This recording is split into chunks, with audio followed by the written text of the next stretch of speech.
amin'ny firenena ivelany no resantsika eto namela belatra ny fiandraisan'ny Madagasikara sy ila Fransa indrindra omaly Andriamatoa François Goldblatt izy moa dia masovon'ny firenena frantsay miasa sy monina eto Madagasikara na sy ny teny manokana tamin'izany ny mahakasika ny mety fanatanterahana ny fifidianana ben'ny tanàna eto amintsika eo koa ny fifandraisana ara-diplomatique sy ny fifandraisana ara-toe-karena eo amin'ny firenena roa-dota.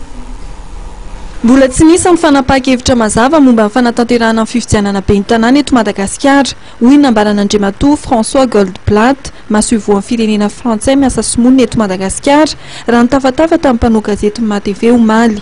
Mirary koa anefa izy ny hanatanterahana izany fifidianana izany amin'ity taona ity mba ahafahana mametraka ny antenimeran-doholona.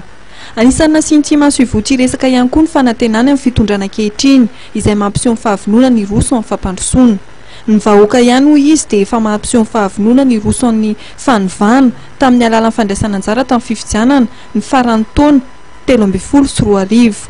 Ho an'Andriamatoa François Goldblatt dia mbola betsaka ny ezaka miandry mitondra ankehitriny na ny fanatanterahana fanjakana tsara tantana sy ny ady amin'ny kolikoly ary indrindra ny fametrahana ny fanjakana tan-dalàna.